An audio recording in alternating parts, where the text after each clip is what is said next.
You're listening to Tonebenders, the Sound Designers Podcast. Let's do this.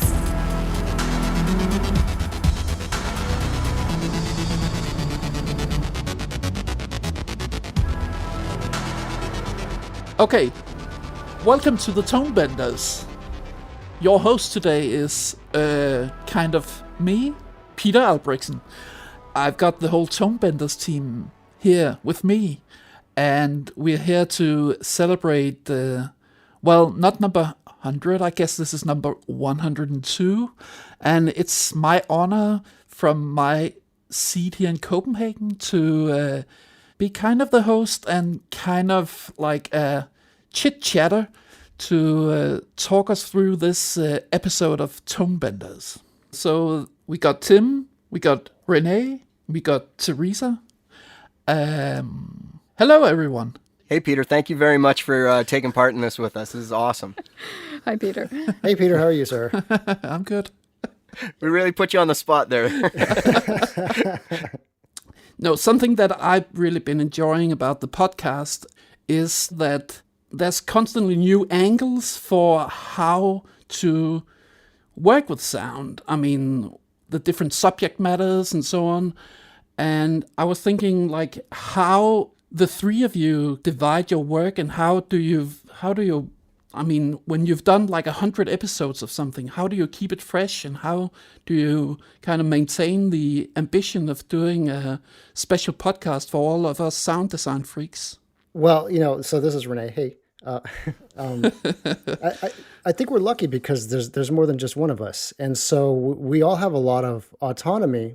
So at any point, any of us can walk out and just record something and dump it into the feed. But we also get together and collaborate a fair amount on what we think would be interesting. We have a whole Trello document of stuff that we could dive into at any point. We're never going to run out of ideas.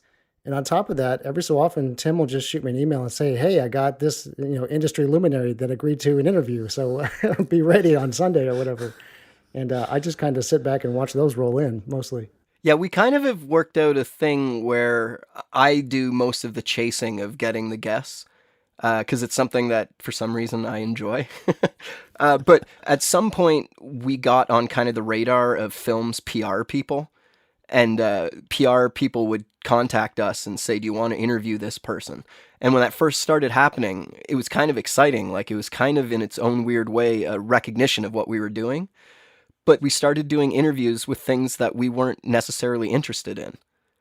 And we've kind of taken a step back from that now. And like now when we do an episode, it's because something we saw, a movie we saw, a TV show we saw, or an article we saw, sparked our interest, made us start thinking.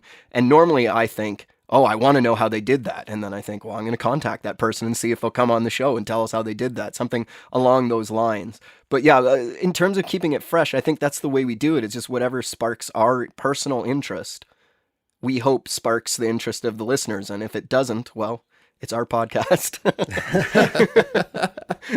Yeah, I think the thing that Tim's saying there about the PR companies and that stuff, it was neat. Like Tim and I work in the same building, so that's part of it, is he and I just sit down and talk all the time. But yeah, it was kind of neat to have people like coming to us, but it really quickly became clear, like, oh, this is a machine, and there's PR people who have an agenda, and they go and find media outlets who want to get on board with their agenda. But I think around this year's Oscars, it really became clear to us. I was like, oh, we kind of get how we're fitting into this thing. And then we did a lot of interviews, a lot of great interviews. We're really glad that we got the chance to talk to those people. Some of them Tim had been chasing a long time and hadn't been able to make a connection to. But then once that sort of flurry was over, I think we kind of have had some chats since then thinking like, how do we not be part of that machine necessarily, because we're not a commercial enterprise too. And that's sort of part of why I think we can do an episode about anything we really want. But during that time, doing 100 episodes, that's a lot. Do you feel that the interest for, or the focus on film sound has changed also in the industry? I mean, on the one hand, Paulo Fairfield's been getting some really good, broad, mainstream articles. There was that Game of Thrones thing with the picture of the dragon like screaming into the microphone with the deep interview of her, and that was for a general audience. That was for a wider audience. Yeah, I think it was Vanity Fair. Like it was super mainstream. But those things have always been around to some degree. Even when we were kids, we would watch something on CBS with some Foley crew, just kind of exposing the film sound element to people that don't understand it. So there's a level of it that's always there. I don't know what our particular role is in any of that. The beautiful thing about the podcast format though is we can kind of do whatever we want. So Tim can go walk around in the snow and talk about designing sound. Or I can go chase down an ice cream truck with my kiddo and just put it up there, and it's all good and it still works. Something that was interesting that I didn't realize when we were interviewing Shannon Mills in the episode about Avengers Endgame is he kind of introduced how he got into sound by talking about how he found out about sound by Ben Burtt's work on Star Wars. And I think that Avengers Endgame and that series is the modern day Star Wars for kids who are now like 8, 9, 10. No doubt. So he's kind of become Ben Burt. Mm-hmm. They're finding out through all the articles that are being done on him. And I thought that was kind of a nice full circle for him and kind of for the industry, that it just keeps recycling, and there's obviously way more coverage if people want to find it now because of the internet and such like that. From your perspective, Peter, do you see the focus of kind of broader media, showing more that has to do with sound? I definitely feel there's more interest for our work, yes. Of course, here in Europe, the film business is slightly different, but I really feel that during like the last 10 years or something, there's been like an enhanced focus on our work. And I mean, I'm actually writing a column about film sound weekly in a daily paper here in Denmark. I don't do it all the time because I'm busy now and then, but I'm trying to, and that's a paper I grew up with. And I remember from when I was a kid that it was all about classical music reviews, and now and then, like every 2 weeks or 3 weeks, there was one review of a hip-hop record, and that's kind of like the most adventurous thing they did. And nowadays, I mean, they have a weekly column on film sound. That's really interesting, and I feel that something that for me also is worth thinking about is also like kind of spreading our word to our colleagues and other people in the film sound business, but also like being able to spread the word to people who don't know about film sound, the audience, and make them aware of what we do. And that can be pretty hard, because I think a big quality about what we do is that in a way it's unexplainable. It's a mystery. I mean, when I work and I cut sounds, and quite often I'm like, why is this working? It's a magical mystery, and I really, really love that. I think that kind of enigmatic quality of sound, where every one of us have their own kind of subjective opinion on sound. I mean, there's no objective truth about what a sound can mean. That's really, really interesting, but at the same time, that makes it really difficult to sometimes explain what it is we're so focused on, and describe it in more like human words to someone who is not a part of the film sound business. How do you, when you approach your podcasts, how much do you think about, should this episode be for mere mortals, or should it be for only the sound colleagues, or how do you kind of balance that? Well, I think when we started the podcast, the idea, I don't know if we necessarily articulated this at the time, but the idea was that there used to be big sound studios where everybody worked in one building, and there'd be 15 different sound editors and sound mixers all in the same physical structure. So when you had a mental block, or you didn't know how to approach something, you just kind of would walk across the hallway and ask somebody. And you could meld minds that way, where now the industry's so splintered and so many people are working from home, you can't just walk across the hall as easily. And we thought maybe if we could get these conversations going, people could kind of virtually eavesdrop on them, and kind of get that through the podcast, what they're missing while they're all in their basements and dark rooms all day, all alone. I think it's freeing for us to approach any given episode thinking the people who are listening already know the basics. They are involved in sound creation in some way or another. So we don't explain in depth. We don't say, oh, could you like elaborate on what you mean by that? So it's kind of peer-to-peer approach. At the same time, I think we keep in mind that, and we've found out through a lot of feedback that top people in the industry are listening, which is scary for us in a way. And also there's beginners and students and people who want to get into it but don't really know how. So we keep in mind that we are maybe talking to people who are just starting to learn and explore at the same time as people have been doing it for 45 years. So I think we just try and keep that in mind when we're talking about subjects that get technically involved. Yeah, I personally get really selfish on the technical stuff. You know what I mean? You know, when we had Gary Bourgeois on, I was trying to pick his brain. I was talking to him, I guess in the same way that I would if we were privately alone in a room. Like, hey, how are you approaching like the way you're panning stuff in Atmos, man? Because I need to know because it's coming to me, you know? And the feedback around that is always very strong. Yeah. Like when we do very detailed, nitpicky stuff, people always write and say, oh, I loved that part. And there is something satisfying about doing that because it's like a conversation that is not available to a lot of people. I think it's also really interesting that it seems like in the film sound world or in the sound world, we have these kind of creative conversations where we really open up, and I like that it's becoming also more and more honest. I mean, I just like recently there was like a big Twitter thread about like, do you also envy some of your colleagues when they get a big job or something like that? And I mean, talking about things like that, which is it's very personal. I think that really opens up as well for like having these special conversations, which I don't feel like, maybe I'm wrong, but it doesn't feel like photographers are having those or picture editors are having those. It feels like there's something special in our sound community where we're able to have those kind of talks. It's very open-hearted in a way, and I really like that. I mean, like Mark also saying in your recent podcast, Mark McGinney saying that he feels insecure when playing back something. Well, I do too. Oh, yes, I do all the time. But that kind of insecurity, showing that's I feel like that's a big step in our business, and it's a very important thing. I mean, do you feel the same as I, that it's something that's very much happening in sound, but maybe not in other parts of the business? I mean, it's difficult to speak for other parts of the business in which we're not deeply immersed, right?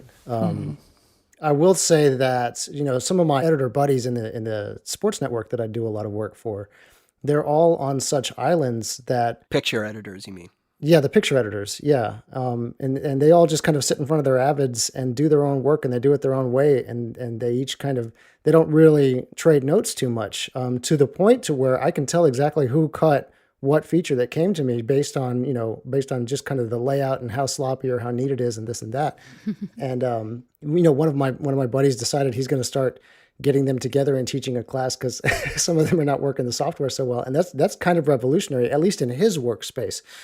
In other workspaces, there's another company I work with a lot called Texas Crew, and those guys are all on top of each other all the time. There's a supervisor that's on top of all of their edits, and more than just making sure that their edits are good, this person is on top of the way that they're editing and the way they're laying tracks out, and their whole process and methodology, and they're actually continuing the education of doing the editing side on that inside that one company.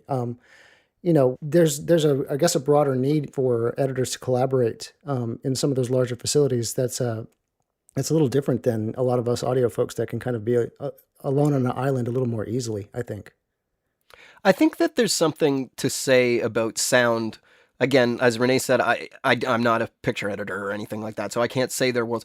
But within sound, I feel like there isn't the cast system that there is in other things. Like, I don't feel like if you work in TV, you get looked down on by the film guys, or if you work in game sound, the TV guys don't like you. Everybody knows how goddamn hard it is to make a living doing sound. It is not easy. And if you can make a living doing sound for games or film or TV or corporate videos, respect. Because we all know it's a select group of people that have managed to be able to do this. And I'm ecstatic for anyone else that's been able to make a go of it. It might be a new thing too, though, because it seems like a lot of the LA folks that we've spoken to have at least spoken about the mentality of people keeping all their tricks to themselves and keeping their libraries close to the vest. People talk a lot about that, but people, at least in the context of our podcast, never demonstrate that. Everyone that comes on is very open and giving, and everyone that I've met in person is very open and giving with all their information. But they all have this story about how I'm not like those folks that hold everything so close to the vest. I never get anyone's name, and I never experience it, but it seems like it has to have existed at some point for everyone to at least have that in their psyche. It could be a generational thing. It could be. I mean, it's also like the whole kind of, the whole way that sound is now available online, like with all these personal sound libraries that you can buy. And I mean, like when I went to film school 20 years ago, we had Hollywood Edge 1 to number 40, yep. And that's about it. And there was no specialized sounds. And for me, that's been like a major kind of shift in how we perceive sound and how we use sound and how much personality that each soundtrack has that we hear. Because it's kind of like 20 years ago, I watched Danish movies and it had the same 3 doors and the same 2 winds and now like you really feel there's a much more ambitious and wide range of sounds.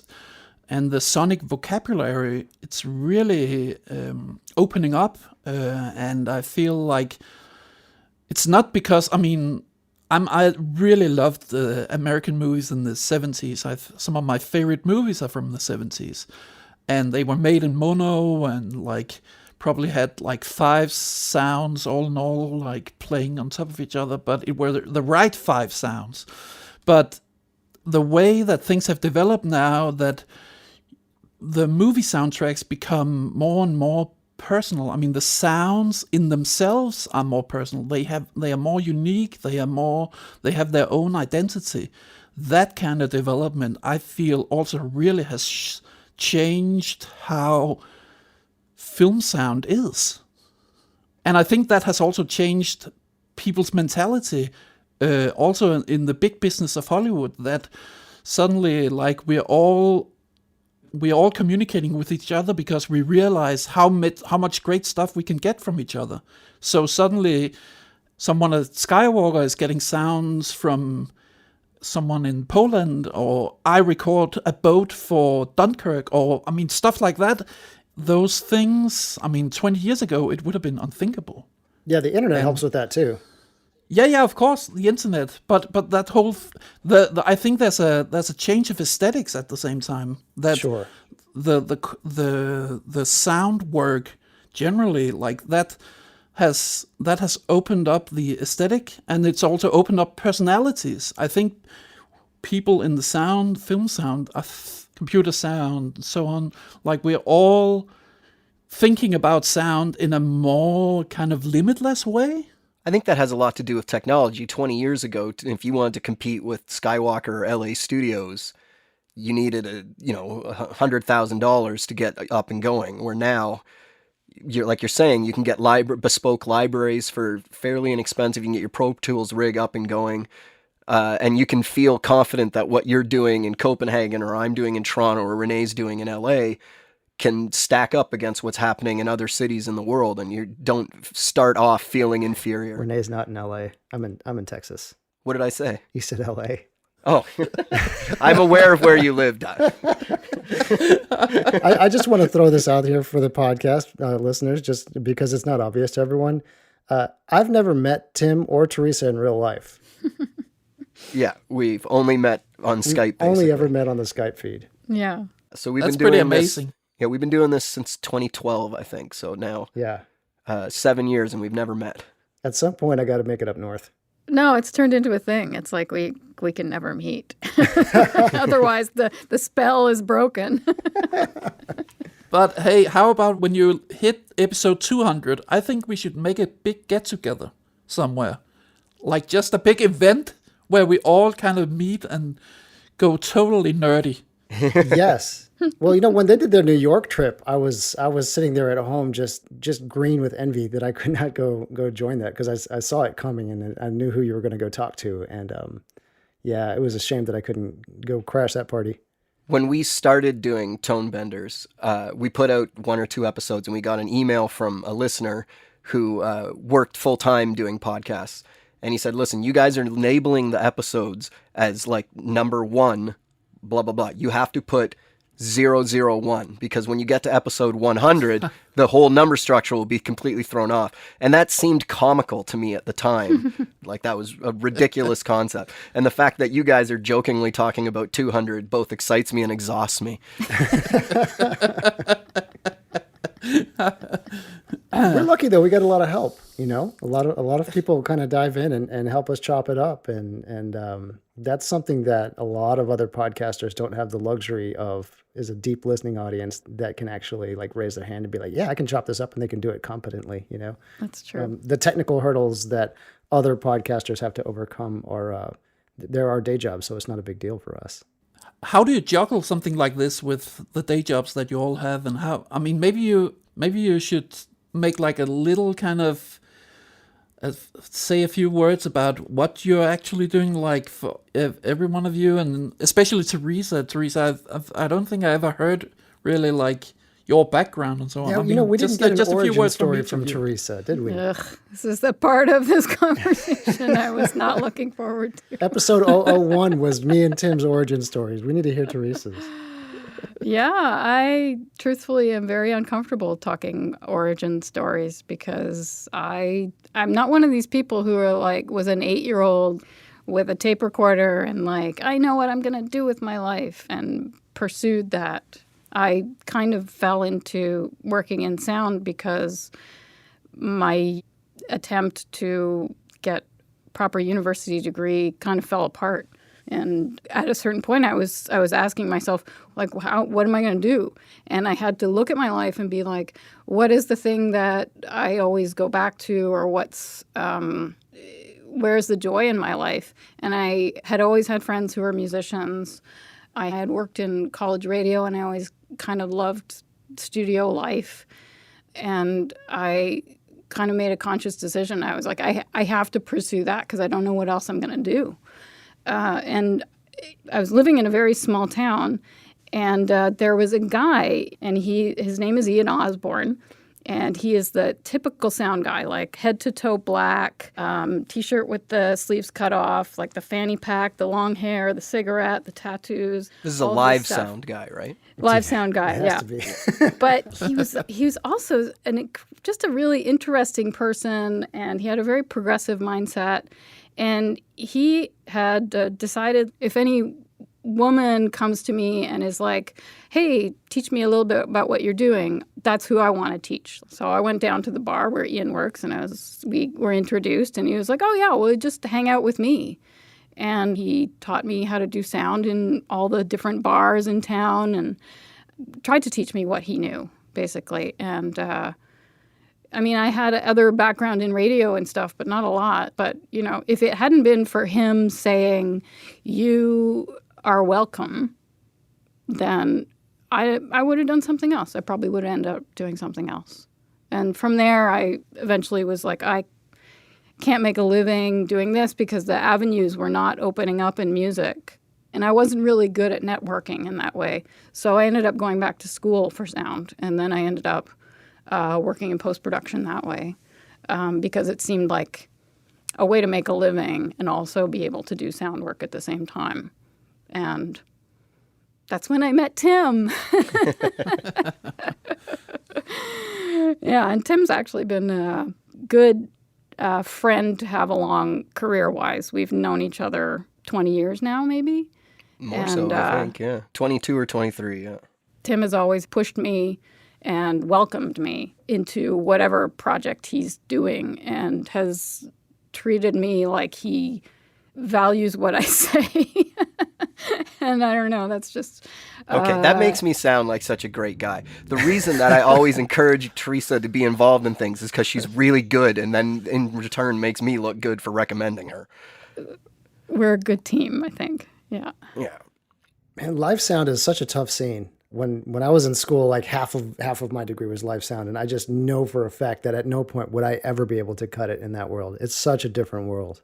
Yeah, I would get a heart attack, like, pretty much every time I should do a show. Like, I was like, oh, how to do this in a new venue. And, I mean, that's something I love about doing sound for cinema, is that I know that there's some qualities or, like, some standards that I follow those standards, and then it sounds pretty much the same in every room.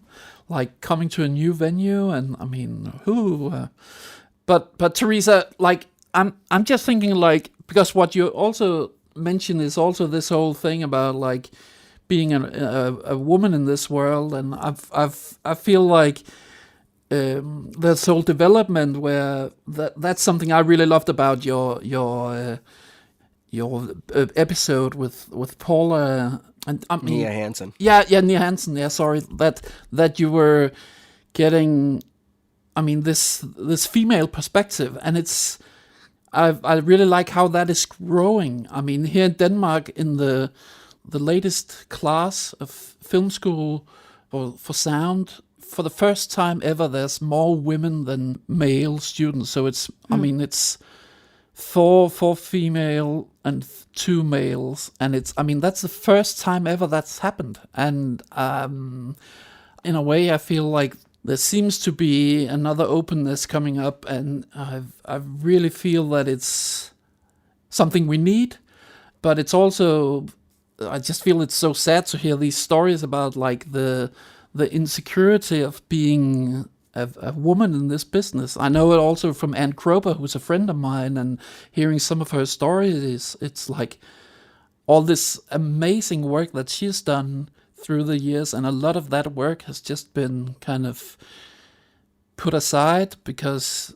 no one really took her seriously, and it's and that's a development that I also really like, and I'm really happy that on Tonebenders that it's not a big political statement now. You also have a female host, but I think it's really important. I think it's that kind of development is super important to show how we can all do this. It's all about listening, and it's all about telling stories with sound. I mean, I think there were some kind of ideas like 20 years ago that it was mechanical work, where it was a little bit like you had to know how to make mechanical things work. But I mean, I really love the development that it's becoming much more open for all of us. Yeah, I just want to tell you that I think it's really great that all 3 of you are also showing the film sound business how we need variety, and we need different inputs from different people. I think we are surprised at how many women are working because they're not mentioned as much. And I don't know. I think we've had a couple of occasions too where we've asked to interview women, and I think women are generally, well, maybe not generally, but there's a general feeling of reticence about putting yourself out there on the internet. People don't want to be targeted by these Assholes, yeah, who kind of like make it their hobby to attack women online. So I think women are less willing to certainly be forthcoming about their stories, but also just even be interviewed in general. And I think we had a conversation with April Tucker. I don't know if this made it to the podcast, but we were talking also about how, like, the women we know are just super busy.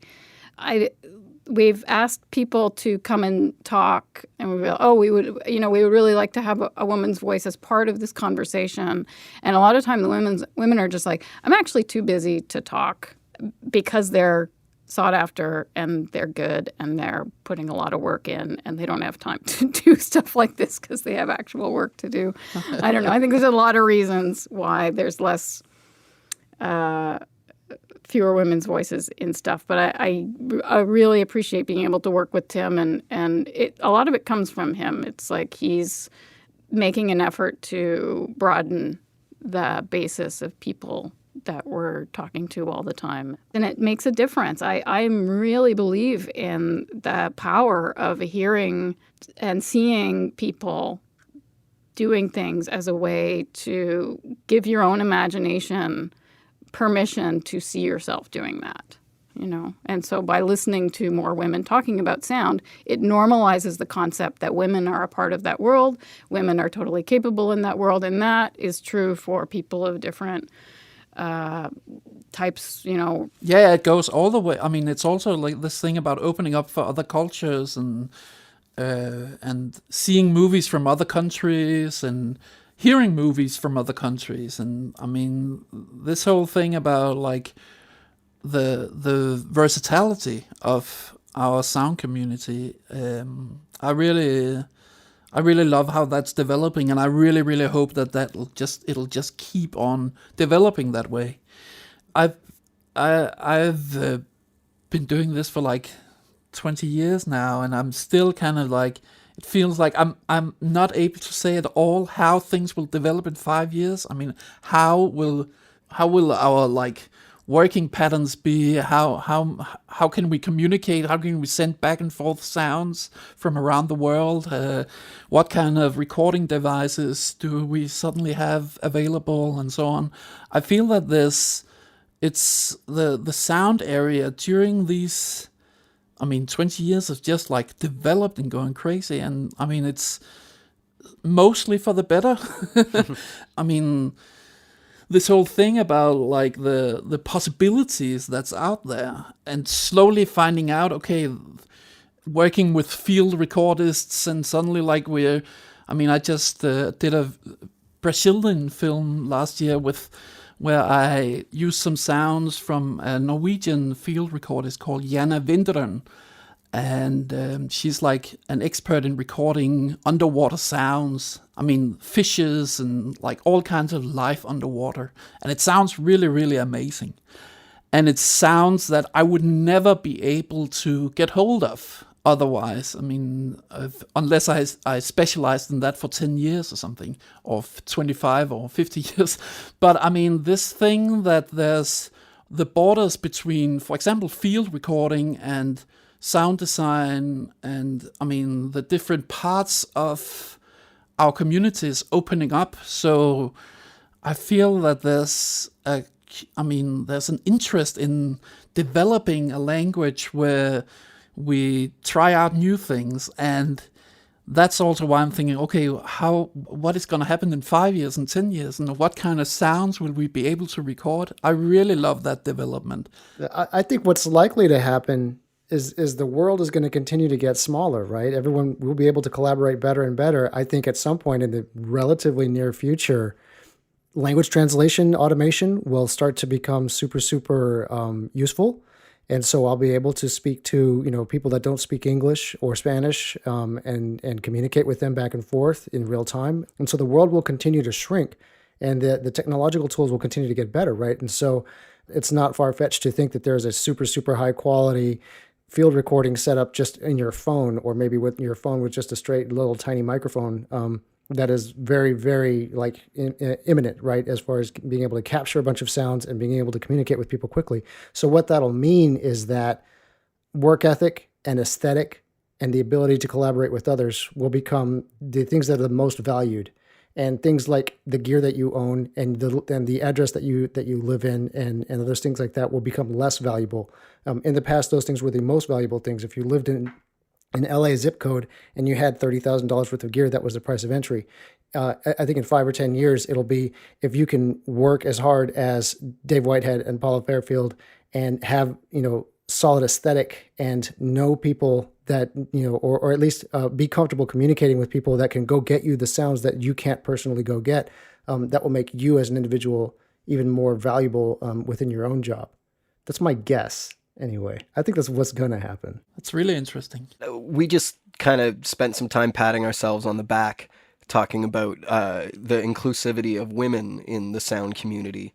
The sound community, I feel, is not doing as well in terms of including different ethnicities. I can never say that word. But we recently, when we put out the episode 100, I made a collage of all of the people that have been on the show before, and it is a really white collage. Yeah. Yeah. It's something that I guess was really shocking to me because it was something that I hadn't really thought about, and it's something that we have to start thinking about because it's not a good look for the industry. Yeah, and it gets approached in the same way, right? You go proactively find people that are outside of your unique circle that are representative of other cultures and other races, ethnicities, whatever, and go find them and go find their voices and see what they got to say. Sorry for bringing it down there. No. But it's really true, Tim. I think it's that's kind of gonna be the next step in a way. I hope. I'm on a future project. I hired a Lebanese sound effects editor, and she already did some first sketches, and it's some of the most inventive sound I've heard for quite a while, and it kind of it made me think that maybe I should kind of up my game a little bit. But this is for a documentary about it's a war film taking place in Syria, and that's why I thought that she would be perfect for this because she's living in Beirut, so she knows how it is to live in a war. Her name is Rana 8. She also directed a film herself. She's like incredibly talented. And getting stuff from her, I mean, almost like working with another culture. This is the first time that I work with Heikki Kossi in Finland and a German mixer, Lars Ginsel, and I've mixed in the US several times, but all of that is Western Europe. So working with someone from a totally different culture, I mean, it's been really mind-blowingly good already. So I'm thinking, okay, I need to do more of this. We need to make the world even smaller. Yeah. So, and this thing about that thinking about, okay, where do people come from and how does that work with the film I'm working on? And that kind of collaboration, I think that's really interesting. Yeah. Yeah, and representation really does matter. I had an experience recently where my family history is from Mexico. My dad was born in Mexico, and my mom was born in El Paso, and so I'm very kind of Mexican American. Just kind of in whenever Thanksgiving and and Christmas rolls around, we're hitting piñatas, right? That's what we're doing. And I didn't recognize the degree to which all of the kind of Latino film stars in America are not Mexican. Like Antonio Banderas is, I think he's Spanish. Yeah. And so, a lot of the big film stars are either, Puerto Rican or Spanish. Salma Hayek's kind of the one big Mexican, right? And then Narcos came out on Netflix, the second season that is about Mexico. And it struck me how uniquely Mexican that particular show is, and how the degree to which my whole life I'd gone through watching even Latino people that were not Mexican, and how different that was from what my own representation was in that one show. And to see that show done so well, and one of my buddies was in that. Julio Cedillo is like the FBI guy. And so, him, he's one of the most Mexican dudes I've ever met. And so to see him in that and to see everyone else in that and to recognize a lot of the very specific Mexican things that were going on there, it was a super just bright, happy moment for me, even though it's a dark show, just to watch it executed at that level with people that are representative of me. I didn't realize I was missing it. And it became super clear about halfway through that I had been missing it. So now thanks to Netflix and Amazon Prime and a lot of those other people those other companies that are distributing from all over the world now, I can go find stuff now. I kind of go look for it now.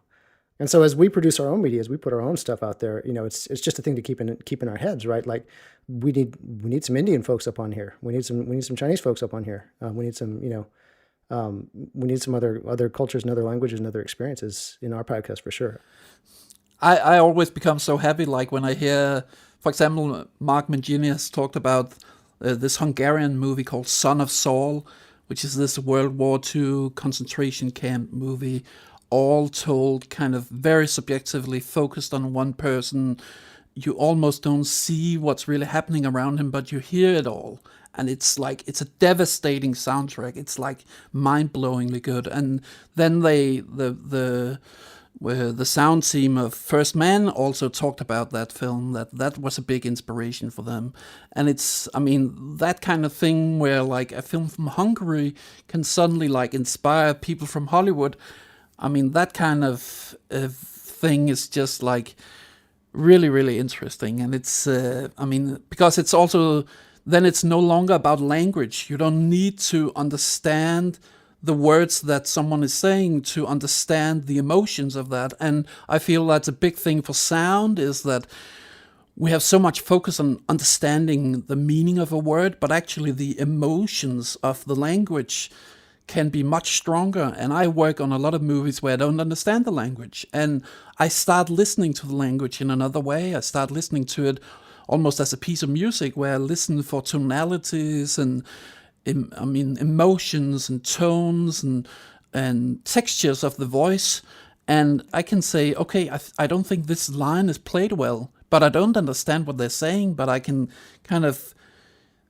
tell if something feels honest. And I feel that kind of development, if that could also come from the streaming services, like suddenly being able to having films and images and sounds from all over the world, then we're really making a move in the right direction. Mm-hmm. And I think there's so much inspiration out there to get from other cultures that we weren't aware of before. Another angle to take on that is looking at sound kind of beyond just film sound, right? And looking at other sonic and sound design disciplines. So for example, theatrical sound, short form stuff like movie trailers, TV commercials. There's a lot of deep, heavy, intense, high level sound design stuff that happens in those venues and in those formats that I think we still have a lot of exploring to do there as well. And for me personally, that relates a lot more to my day-to-day than the high-end film stuff does. I'm just, my day-to-day work is a lot more short format than it is long format. It's pretty broad-based, but the work all informs each other, right?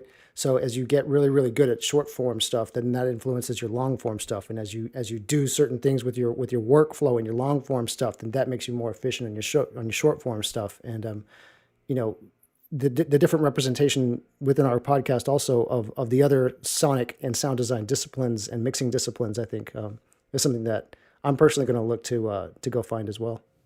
But I also like the idea of exploring things outside of the entertainment and media worlds. Your Twitter feed, Peter, is great for introducing cool projects that are going on outside of entertainment and filmmaking and stuff like that. Most recently, that Guardian 3-part series about the sonic health of the oceans.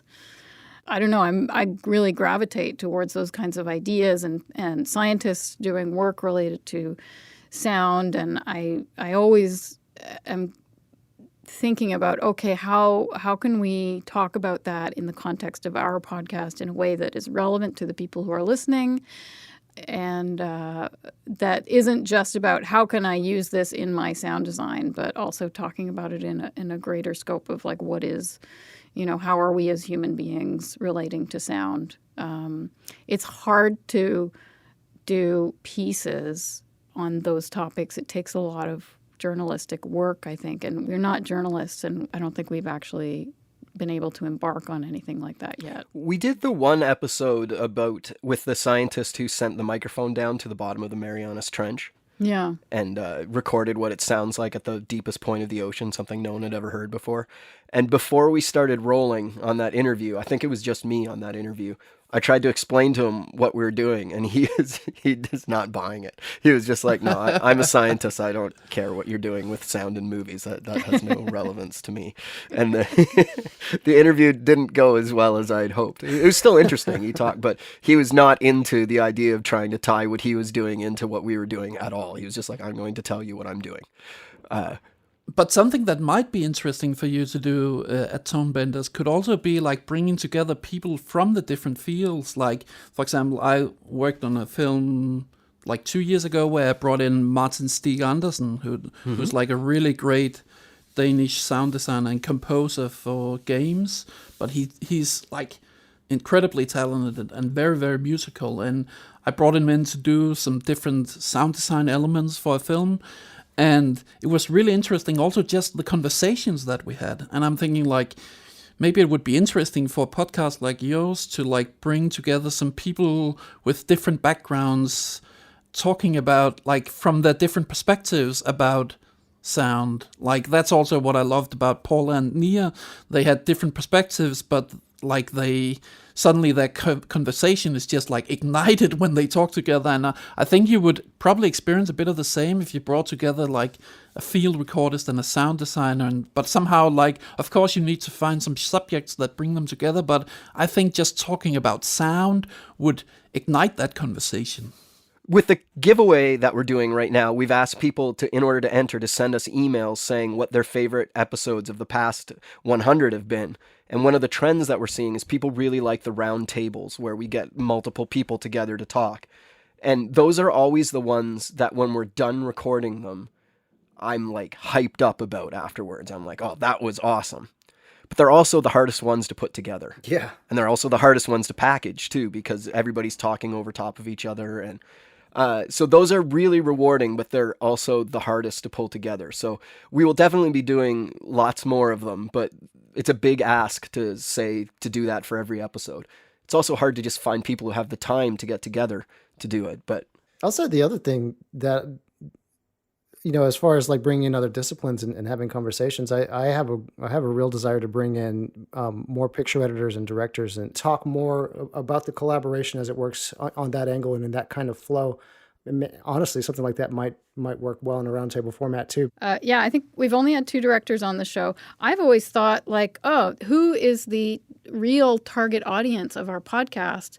It's directors, you know, and writers. I'm always Yes. like, I wish we're all talking. Feel like we're talking to each other about how important sound is. The person who really needs to have a realization about what sound can do is the guy in charge, who then can value that work and prioritize it and bring those people in earlier and maybe pay them more money. You know, I wish there was a way for us to direct our feed towards the generally more visually oriented people in the field, so the directors and producers and all of those people. Yeah, and just having the ability to talk about the way that the communication happens and to develop the common language with the visual side and with the director side, I think more of those conversations would be super valuable. And you know, if we manage to get a good 1 or 2 out there, I think it could get pretty widely distributed amongst different crowds in that world. That's a great idea. so if you're a picture editor or director and you want to come on Tonebenders, You know where to go. call 555. Well, you know, honestly, one of my best friends right now is a picture editor, and he and I get to, you know, kind of sit and watch hockey games and talk about how we're handing stuff back and forth. And, you know, it's so rare for a picture editor to watch a sound person open up their project, open up their AAF and sort it into their template. It just doesn't happen, and that kind of stuff should happen more. A lot like the roundtable that you organized, Tim, with about the Marvelous Miss Maisel, where you had the dialogue recordist and the dialogue editor and the mixer all together, all having this vertical location mixer, conversation. Yeah, all having the vertical. Yeah, that conversation. episode hasn't come out yet. That'll be the next episode after this one, probably. But Dang it! stay tuned, everybody. Yeah, and I find the thing about the roundtables, there's a lot of oh, that's what you do? Like there's a lot of very genuine like discovery happening in those conversations. And also in some of the roundtables, like that's when people disagree. Yes. Like, I think the dialogue editors roundtable, people were like, oh, you like that plugin? I think that plugin's shit or whatever. Like things like that. And like, I don't know, as a listener, for me, that gets my attention. And I've just recently started thinking about like, oh, how interesting conversations happen more when people are actually disagreeing about something than when they are on the same page. That's totally wrong. I completely Oh, you disagree. stole my line. I don't know. It can be difficult and it can be uncomfortable, but I kind of love to hear like one expert say, I think of it this way, and another expert say, I think of it differently. And they, not that they're duking it out, but as a listener, you are being forced to think about why one thing is better than the other. I think a lot of times when you're interviewing one person, it's you want to make them feel good, you want to encourage them to talk more, and you are kind of like unconsciously sort of agreeing with everything they say and not challenging them. You know, if we can find ways to kind of bring that dialogue into it, I think people would find that really interesting. I think we'd all learn a lot. I think that we've kind of been able to make the podcast an environment where in those roundtables people feel free to disagree, but in a respectful way. Yeah. I mean, doing movies is a roundtable conversation. I mean, that's something that I really love about making movies, is that it's a constant kind of conversation or debate where you work with other people and you hear each other's opinion, and then, I mean, some opinions you like and some you don't like, and you get inspired by something one is saying and another one is saying something else. And I mean, that process of communication is very important. And to me, it sounds like a great idea to have these kind of roundtable talks. The thing about conversation is that it's such an important part of our job. I mean, I sometimes think that at film school they should be teaching communication. So of course they should teach sound, and they should teach about all these different technical things and about like sound history and so on. But I mean, communication, it is almost like the very kind of basis and foundation for our work. Also, just listening to other people having conversations about sound, I would love that. I would love to hear how people talk about sound even more. Yeah, different people having different opinions. This mixer I work with often, Lars Ginsel from Germany, he usually calls the mix for the argument wars. Yeah. Whoever has the best argument for keeping a sound in the track, he wins. Or Right. she wins. So I kind of love that, because it means that to be able to have things your way, you have to be able to somehow put it into words. Why is this important for the story? Why is this important for the character? Why is this important for the film? And sometimes that can be really hard to put into words. And the more that we learn to do that, the better at our job we become, I think. We're going to have an episode that's about how to write an email. Oh, no. There's going to be a story there. How not to write an email, actually. I'll say this, Peter. It's one of the challenges that I've personally really dealt with in this podcast is the whole imposter syndrome, especially as Tim's kind of been booking, people that are genuinely not my peers. Mark Mangini is not my peer, and a lot of people like on that level, but I have to try and allow myself to have a conversation with them as though they were my peers. Yeah. Because that's what's valuable, right? And Gary Bourgeois is not my peer. He is, but I still have to be able to try and press and find out why they do certain things the way that they do, so that because those things are interesting to me. But I really, really do have to personally in those moments kind of find a way to get over that. And it's tough when those folks ask me like, "All right, now who are you again? What is it that you do?" And I kind of don't have great answers there. Like, why am I even speaking to you? And it's, I try and not answer that question until the end of the interview, but it's tough, but it's a thing that, in this format and in this venue that, the people that come on are very open to having those kind of conversations. It's just still intimidating to open up into them in that way, Yeah, I think the thing that's still true is that even the top audio people probably don't have a lot of experiences of being treated like they're the stars, you know? Sure. Like they're stars to us, but in their working worlds, they are still the audio department and probably not given as much deference as the cinematographer was, or the, whoever else might be in the lineup. But I feel like the sound people are just more down to earth. Well, no, that's the way they've acted for sure. Richard King has 3 Oscars, I think, and I sent him an email out of nowhere. He just won his 4th, right? He's got 4 now? He's got 4 now. Yeah. So, yeah, and I sent him an email out of nowhere, and he was like, yeah, let's do this. Like, I don't know why he decided to give us his time, but he gave us his time. He was super generous, and I think that he got as much out of the conversation as our listeners did, because he got to spread some knowledge that he has and think about things in some new ways, and I'm really grateful that they do it, and I'm also grateful that we started this podcast, because if I had sent Richard King an email and we didn't have this podcast, I would not have gotten a response.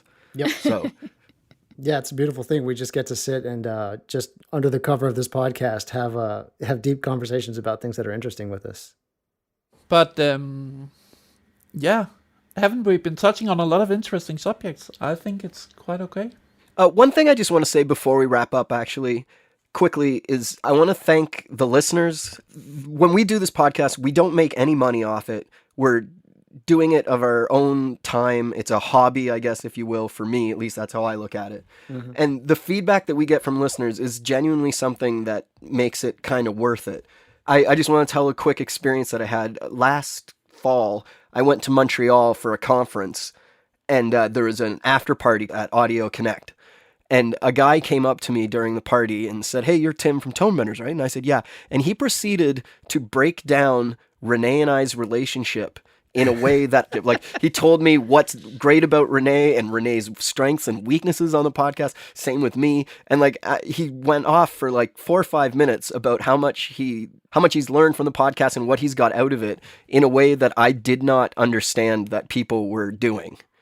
But it has struck a chord with people, and I want to thank everybody who sent us in emails and sent us in their thoughts and stuff, and it really means a lot to us when you do that. And I'd also like to thank the people who send us in thoughts telling us how much we suck. That really, really gives us brings us back down to earth as well. So Yeah, you need those too. They happen.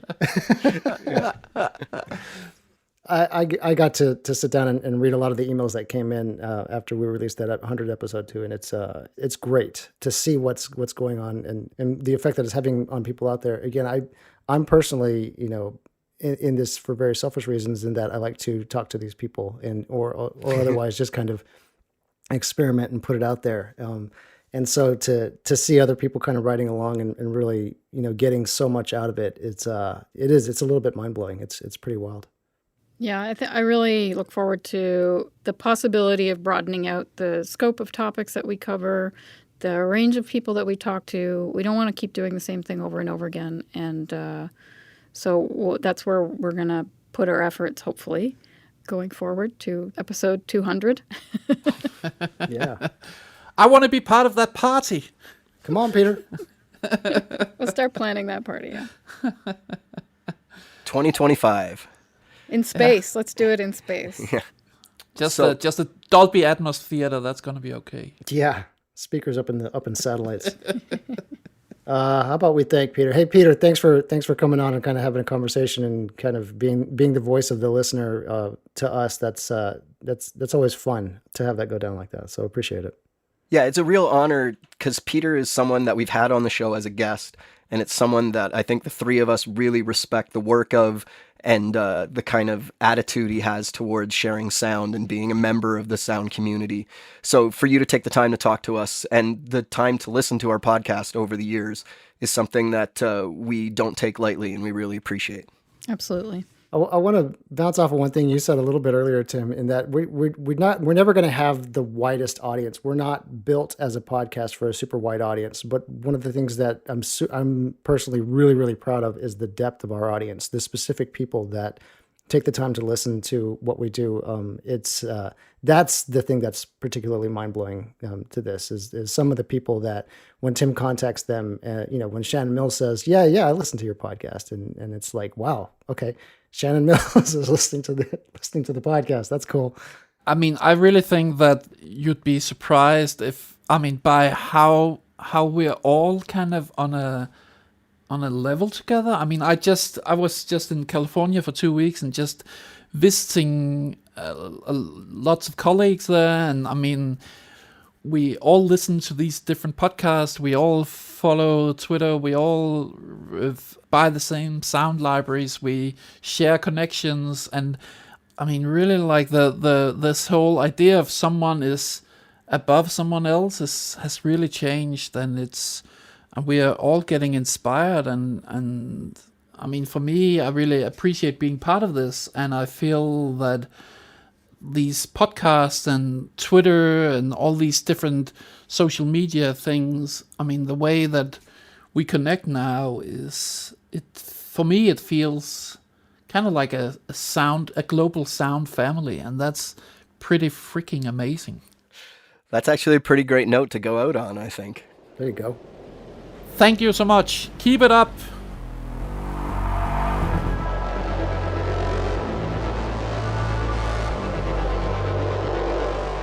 Hey, one more thing before we go. We are doing a giveaway. If you're listening to this episode before May 29th, 2019, you still have time to enter. We have really great prizes from Sound Radix, Isotope, and from Pro Sound Effects Library. So please go to tonebenderspodcast.com, go to the 100th episode write-up, and you will find the rules and regulations to enter. Basically, we would like you to send us an email to enter@tonebenderspodcast.com. The subject line of your email should be giveaway. And please, in that email, tell us something you love about the show. Tell us an idea you have for a future episode. Give us an idea of which episodes you've loved in the past. We're going to be picking the winners on May 29th, 2019. So go to tonebenderspodcast.com, read up on the rules, get your entries in, and good luck. Tonebenders is produced by Timothy Muirhead, René Coronado, and Teresa Morrow. Theme music is by Mark Strait. Send your emails to info@tonebenderspodcast.com. Follow us on Twitter via @thetonebenders, and join Tonebenders Podcast on Facebook. Support this podcast. You can use our links when you shop at Amazon or B&H, or leave us a tip. Just go to tonebenderspodcast.com and click the support button.